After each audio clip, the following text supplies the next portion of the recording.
Have you ever heard the word serve and felt an inner annoyance or maybe even like an inner cringe?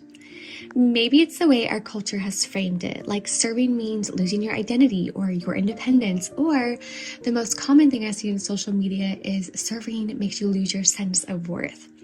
But what if we've misunderstood? What if the idea of serving, especially as homemakers, wives, and mothers, isn't about losing anything at all? What if it's actually the secret to gaining something incredible? It's the true joy, the deep purpose, and the lasting peace.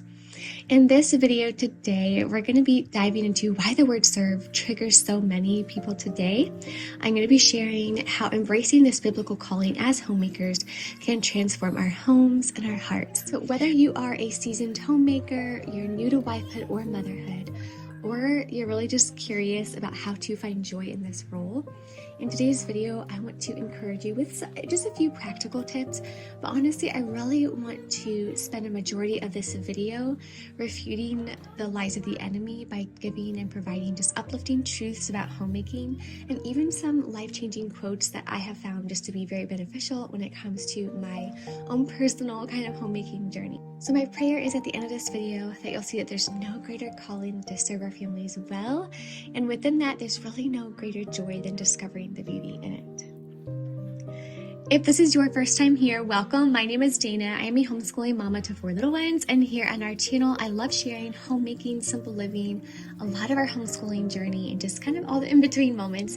But if that is something that does interest you, I'd love to have you stick around, join our family, and you can do so by subscribing down below. So let's talk about something that feels a little uncomfortable for just so many people in our generation today, and that is the word serve.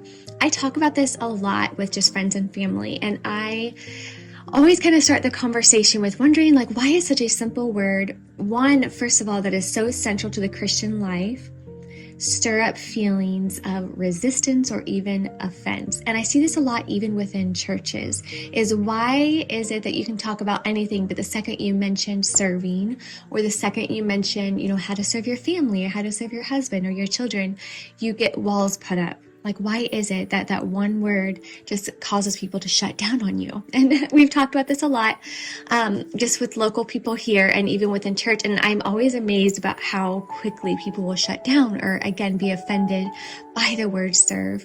And I do believe it's because we live in a culture that unfortunately places so much emphasis on self. You have self-care, you have self-fulfillment, self-expression, so that anything that asks us to prioritize others over ourselves is going to feel like a threat. So serving is often seen, honestly, in today's culture, especially, as a form of weakness or something reserved for people who lack ambition or independence. And the biggest trend I see, especially on social media, is serving makes you a doormat. Like, serving makes you a doormat to your husband and to your family. But all those things could not be further from the truth, because in God's kingdom and in His word, He even tells us that service is strength. Service is 100% love in action. So it's one of those things where actions do speak louder than words sometimes, because you can tell everyone in your life how much you love them. However, are we serving the people closest to us? And the Bible does tell us also, I believe it's in Matthew 20:26, that whoever wants to become great among you must be your servant. And I love that because it also continues, just as the Son of Man did not come to be served, but to serve. So what if the resistance we feel towards serving is actually an opportunity for God to transform our hearts? What if it's about transforming us? So what if laying down our lives for our families is not a burden, but a beautiful calling? What if it's one that can fill our homes with peace and joy? What if in serving, we really find the true freedom? So as I mentioned above, service has lost its beauty and meaning in today's culture. So I want to reclaim the beauty of service and talking about that service is not about losing our value. It's about living out our highest purpose. And as homemakers, we are called to serve not because we are lesser than anyone in our lives, but this is the big thing, because we are called to love deeply, and love is active. And if love is active, it moves, it sacrifices, and it gives without expecting anything in return. And this is a huge missing link in today's society, not just society in general, but in the running of our homes and in every household, because so much of love is by receiving rather than giving. And if love is active, then again, it does move, it sacrifices, and it gives without expecting anything in return.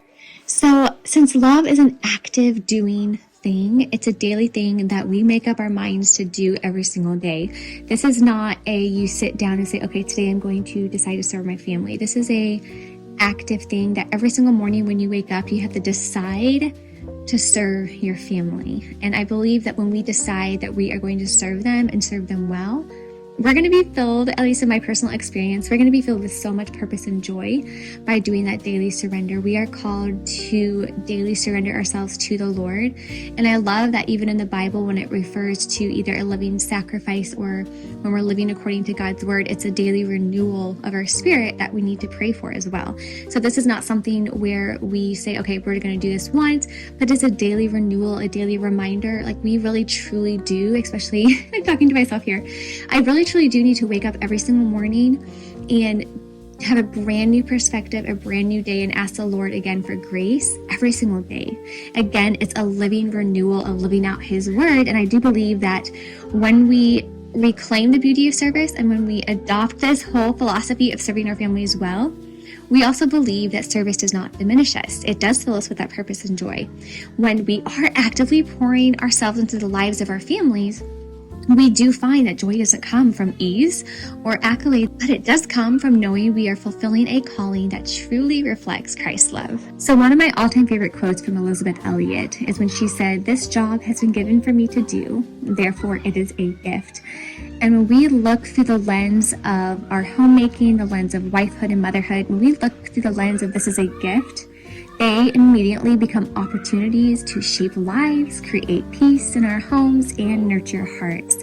And a Bible verse and a chapter that I always go back to in the Bible to refresh my memory and to pray over kind of my own heart to become this person, and that's the Proverbs 31 woman. And in Proverbs 31:27, it does say, "She looks well to the ways of her household and does not eat the bread of idleness." This verse always reminds me that the work on our home has eternal value. It has such a huge value, and the joy that comes from not perfection, but it does come from the faithfulness of serving well and serving gladly. And I do believe that joy will fully bloom when we do embrace our calling and trust that God is using even the smallest mundane tasks of making the meals, tidying the bedrooms, again, all of those little things. He uses even those smallest acts of love for His glory. So I wanted to take a moment to talk to those of you who are brand new to being a wife or brand new to being a mama, or, and especially an important one here, for those of you who are new to the concept of homemaking, but homemaking joyfully and serving our families gladly. And this is an especially difficult thing because it's one thing to be a new wife and to be a new mother and to want to learn how to serve our families gladly. But one of the hardest things that I've seen in today's culture is just like serving your families gladly and serving them well is very generational. What I've noticed is if you grew up in a home that your mother served your family and did it gladly, and there was this joy and she showed the love of Christ by doing those mundane tasks, is very different than growing up with someone who grumbled at the day-to-day task or grumbled because they had to get dinner on the table. And it's very, very different. And so if you're coming from one extreme to the next, it can be really hard to change your perspective and change your mentality because you're breaking a generational thought pattern and a thought process. And to anyone who has to break a generational thought process or a generational thought pattern or just generational habits would be the biggest thing, is a habit.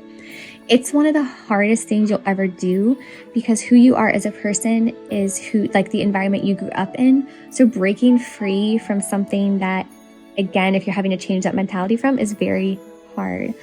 And I want to encourage you that, again, you do not have to have it all figured out. You can start so small. And the best part about doing this beautiful kind of service and acts of service journey is you can lean into God's grace and He'll help you every single step of the way. I'm going to share with you a few things I've learned when I was kind of flashing back and reflecting on my first time being a mom, first time being a wife. And yeah, I want to share with you what God has kind of taught me over the years and the first things that I kind of wish I would have known as a first-time wife and mom. But number one, I would be focusing on relationships over tasks. Now, this seems very counterintuitive because, again, we're talking about homemaking, right? So I want to encourage you, by changing the thought process as well is homemaking is about creating a space where love thrives. On the days where you feel like your relationships need extra attention, and relationships is everyone within the walls of your own home, no one outside of it, because the main responsibility is within the walls of our home.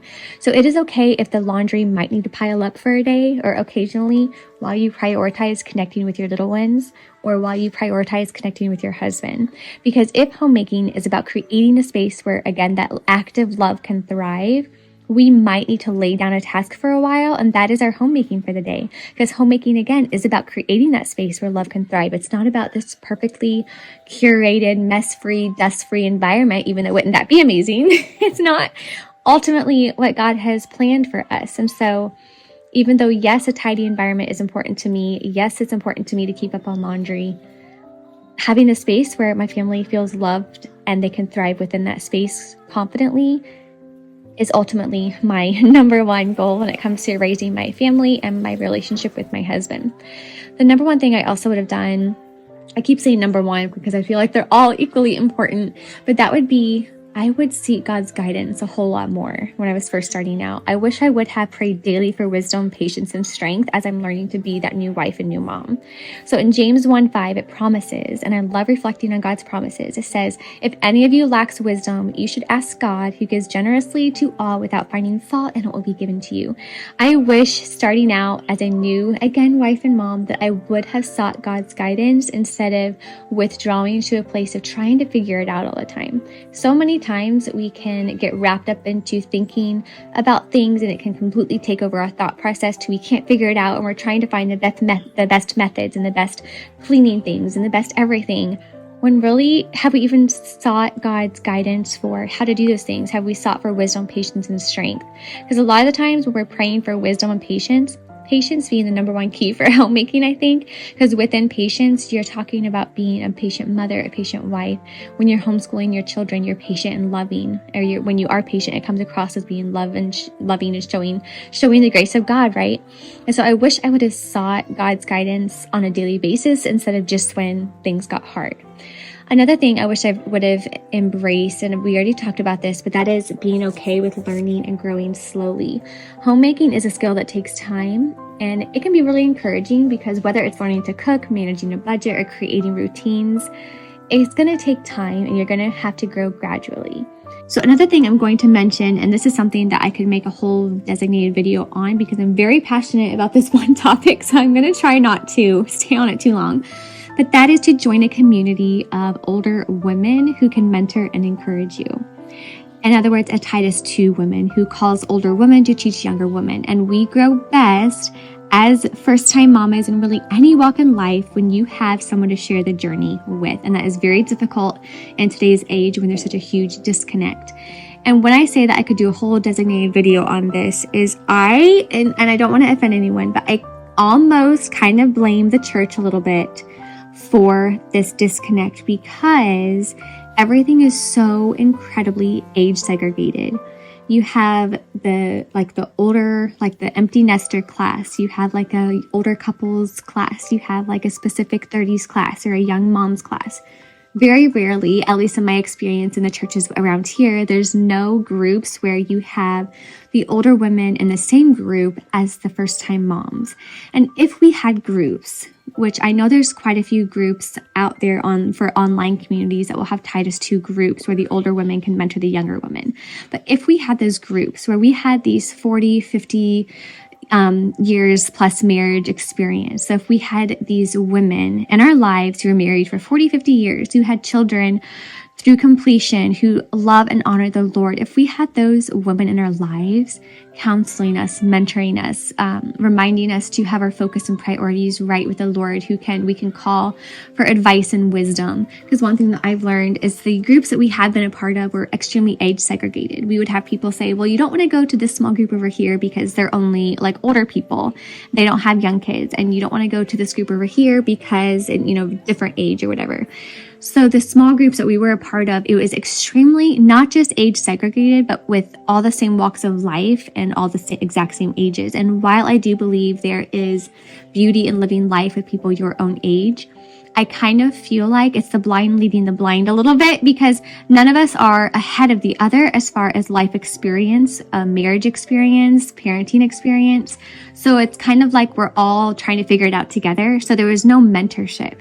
And I do believe that the Titus 2 women that God has called older women to be for the younger women is one of the really biggest missing links, I feel like, in churches. So that's what I say. The church has kind of let us down as young mamas and wives, because we're not being mentored, and we have to search for someone who's even willing to mentor. And the sad part about this as well, again, I'm sorry I'm staying on this too long, is that older women are also afraid to just mentor younger women for fear of being like in their way, or fear of telling them what to do. So if you do have older women in your church or in your life, and if you actually seek them out and ask them questions, I know that they would find so much joy and delight in mentoring you and helping you serve your family well.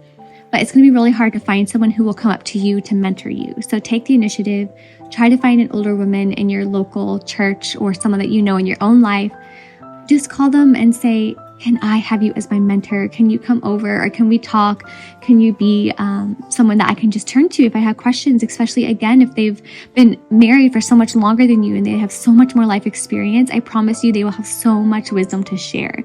And having that Titus 2 woman in your life is one of the biggest things, and one of the biggest blessings I think that we can have as a first-time wife and mom. So we talked about in the beginning, just really about the word service and how it can be triggering to a lot of people. And we talked about just the joy that service can truly bring our hearts. And I also talked about, again, just my history of what I wish I would have known as a first-time wife and mom, and some encouragement there. I'm going to end today's video with more encouragement, but specifically for the weary homemakers, to the moms who feel tired, overwhelmed, or unseen, which pretty much covers all of us, if I'm honest, because we're probably all tired, a little bit overwhelmed at time, and we probably do feel unseen. Most mamas are. I want to refute the lies of the enemy right now by saying one important thing that we do need to reflect on daily, every single morning. If we can write this on a sticky note, put it wherever we are washing dishes or wherever we are doing those mundane tasks, like on the washing machine, whatever you need to do, to remind yourself that you are doing holy work and your daily sacrifices are noticed by the one who matters most. So if we are going about our day-to-day mundane tasks and no one says thank you or no one notices, that's okay, because our daily sacrifices are noticed by the one who matters most. And if we truly believe that we are doing the holy work that God has put in our hearts and in our lives, that's all that matters. In Galatians 6:9, I'm going to read this one last verse here. It says, "Let us not become weary in doing good, for at the proper time we will reap a harvest if we do not give up." So remember, mamas, with every cooked meal, every story read for the 12th time, every single prayer you pray over your children as they sleep in bed at night, and every single time you speak truth and life into their hearts and their souls, it all matters. Another Elizabeth Elliot quote that I love, it is the secret when it comes to homemaking and really everything in life. But she says, "The secret is Christ in me, not me in a different set of circumstances." So you do not need to be perfect. You just need to be faithful, because God's grace is sufficient. And I promise you, mamas, that He will sustain you every single step of the way. I do want to thank you guys so much for joining me today. My prayer that I'm praying over you right now as you're watching this is that you feel encouraged and inspired to embrace your role as a homemaker with joy and purpose. Do remember that you are never alone in this journey. Lean on God's strength, and you can walk this beautiful journey together, just one step at a time. Thank you guys again for being here. I hope you have a beautiful day wherever you're doing, and God bless. Bye, guys.